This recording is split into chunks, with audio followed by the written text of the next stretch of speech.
Gracias, señora Presidente. Mi primera pregunta tiene que ver, es una pregunta bastante sencilla. Si la reducción que se plantea, que ya entendemos no es lo que se le vendió a los costarricenses en el comunicado de prensa hace unos días, ya lo tenemos claro, de 275.000 millones que se propone, ¿cuánto es gasto estimado al ejecutar, o más bien por ejecutar en el 2020, y cuánto corresponde a gasto que se supone va a estar subejecutado? Don Elian.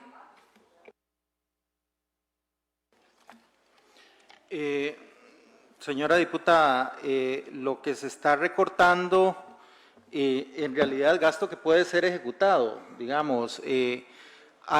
Una vez que venga el presupuesto, lo que es la parte final de liquidación, se verá cuánto queda subejecutado. Es probable que aún con el recorte exista subejecución en todo el presupuesto, es lo normal, digamos.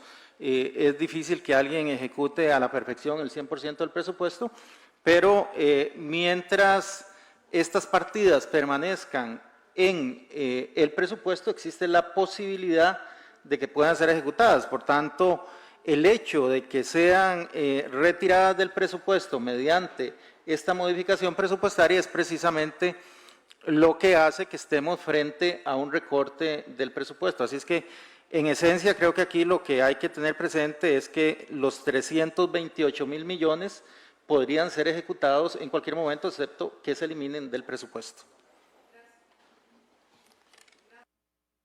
Sí, gracias, ministro.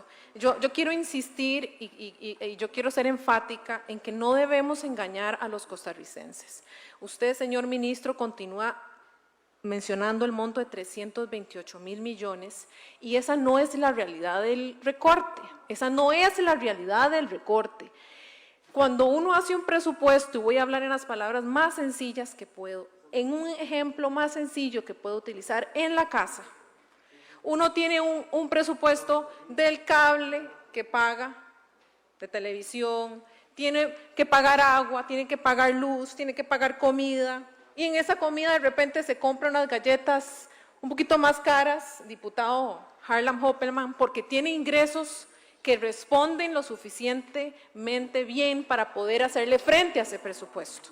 Pero cuando los ingresos disminuyen, responsablemente quienes llevamos la administración de nuestros hogares, agarramos ese presupuesto, diputada Patricia, y hacemos un recorte. Y entonces decimos, resulta que ya no voy a tener cable porque no me alcanza, ya no voy a tener las galletitas más caras porque no me alcanza. Eso sí es recorte.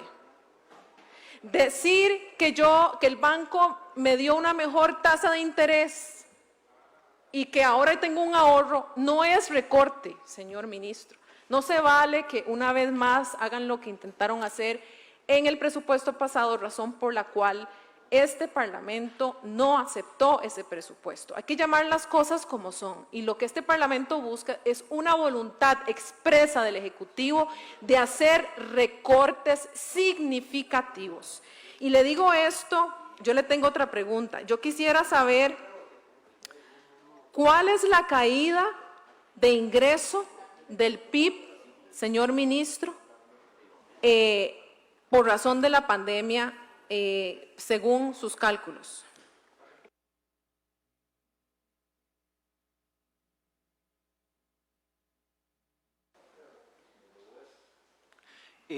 Según la determinación que ha realizado el Banco Central, íbamos a crecer 2.8 y ahora estaríamos cayendo 3.6. Por tanto, esa caída total entre donde íbamos a estar al terminar el año y donde vamos a estar, por lo menos según lo ha determinado el Banco Central, es de 6.4. Ahora, déjeme, por favor, un segundo insistirle sobre el tema anterior.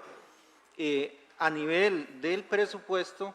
Disculpe, ministro, es que quiero hacer énfasis en esta pregunta.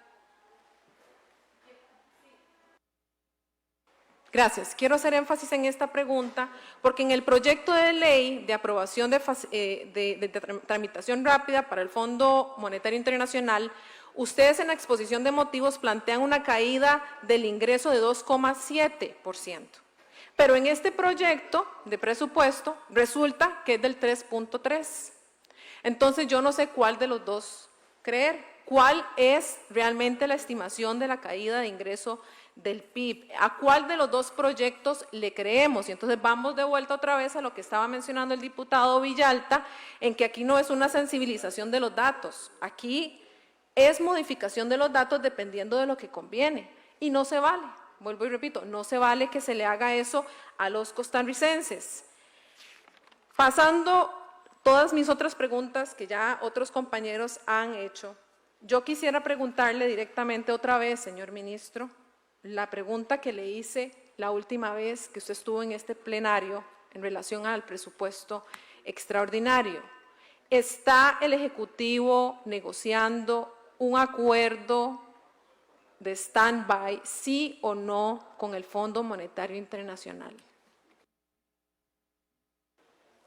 El Ejecutivo ha venido conversando con el Fondo Monetario sobre la importancia de que una vez que se avance en temas como, por ejemplo, el préstamo actual, nos sentemos a hacer negociaciones formales sobre un acuerdo stand-by.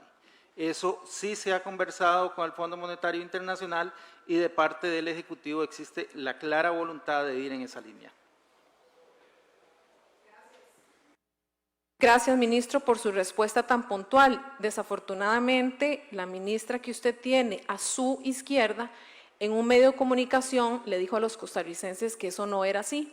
Entonces, se le lava la voluntad a este Parlamento cuando tiene que hacer revisión de presupuestos bastante profundas, presupuestos que son presentados a horas tardías el día de ayer, y que hoy tenemos que estar pues, tratando de atajar goles, por decirlo de alguna manera. Le hago la pregunta puntual también porque en uno de los tantos comunicados de hojas de ruta, de tantas hojas de ruta que ha presentado el Ejecutivo, en febrero 2020, el exministro Chávez habló de la venta de FANAL y de VIXA para reducir el déficit fiscal. Y yo quiero preguntarle que si esa sería una de las medidas que estaría contemplando el Ejecutivo, específicamente la venta de FANAL y de VIXA para reducir el déficit fiscal. No es correcto ni preciso señalar que yo dije algo contrario. Nosotros estamos en el proceso de empezar con el proceso de negociaciones y es prioritario para nosotros el SBA y así también lo mandamos en un oficio. Y en el caso de VIX y FANAL, pues sí hace parte de la hoja de ruta para poder...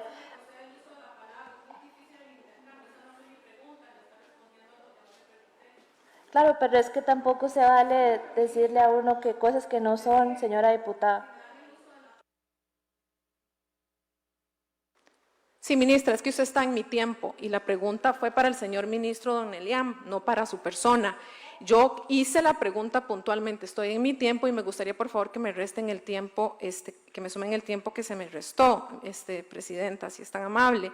La pregunta puntualmente otra vez es, en uno de los tantos comunicados de hoja de ruta que ha hecho el Ejecutivo, se mencionó la venta de FANAL y de VIXA para reducir el déficit fiscal. ¿Es esa una de las rutas que va a tomar el Ejecutivo, señor ministro? Es una de las rutas. No sé si quedó grabado, tal vez sí puede repetir. Sí, sí, es una de las rutas. Gracias, señor ministro. Le agradezco su respuesta tan puntual, porque vieras qué curioso. Yo le hice la pregunta al señor Daniel González el día 29 de junio de este año en una carta, en un oficio de mi despacho, y al señor Rogis Bermúdez, también del CNP, y a Daniel González de VIXA, si FANAL y si VIXA estaban en venta. Y resulta que hoy, precisamente, me llega la respuesta. Y la respuesta es la siguiente, por medio del oficio DIAC 009506-2020. Y dice, el Banco Internacional de Costa Rica S.A. no está en venta.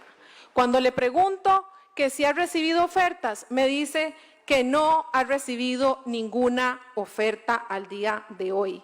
Además, no solamente el señor Daniel me da esta respuesta, sino que tengo la misma respuesta también por parte de FANAL. Entonces, ¿a quién le creemos, señor ministro? ¿Cómo vamos a hacer nosotros para creer que realmente hay una hoja de ruta integral, clara, para Costa Rica en materia económica? Y qué lástima que usted se ría, señora Pilar Garrido. A mí no me da risa que los costarricenses tengan hambre en este momento. El tema del déficit fiscal es un tema serio que ha sido ocasionado por los gobiernos, los dos últimos gobiernos, tomando en cuenta este también. Y no se vale decirle a los costarricenses que es una hoja de ruta clara, como lo acaba de decir el señor ministro, la venta de FANAL y de VIXA, y que por parte de sus jerarcas se diga no están en venta las instituciones. Eso no se vale, señor ministro. Y si esa es la hoja de ruta del Ejecutivo, entonces yo lo que le sugiero es que se pongan de acuerdo. Si esa es la hoja de ruta, entonces siente a los jerarcas y diga, esta es la hoja de ruta, sí está en venta, sí vamos hacia ese puerto para llevar a Costa Rica a puerto seguro. No se vale que se contradigan entre ustedes, no se vale que se contradigan en los medios de comunicación con los montos que estaría perdiendo la caja con el proyecto, por ejemplo, de reducción de jornadas. No se vale además en cuanto a ese tema también de reducción de jornadas, que no se le hable claro a los costarricenses cuánto se dejaría de percibir en cuanto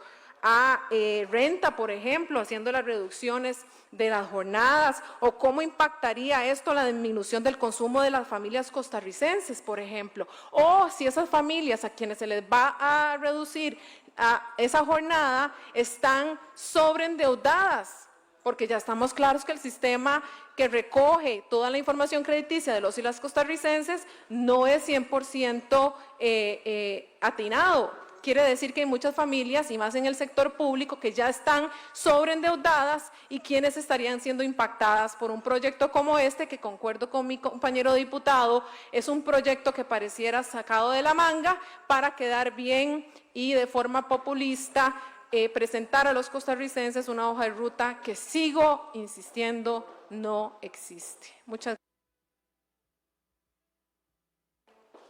gracias. Me queda un minuto. Muchas gracias.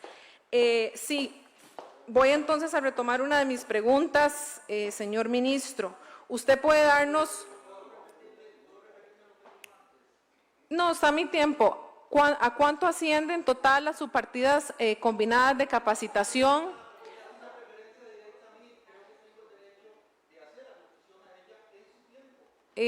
No, señor ministro, este es mi tiempo en esta comisión. Si usted gusta, puede remitir un oficio a mi despacho. ¿A cuánto ascienden en total las subpartidas combinadas de capacitación, sensibilización, protocolo y aspectos análogos a estos en el Gobierno Central, instituciones autónomas, supremos poderes y Tribunal Supremo de Elecciones? ¿Me puede dar ese dato, señor?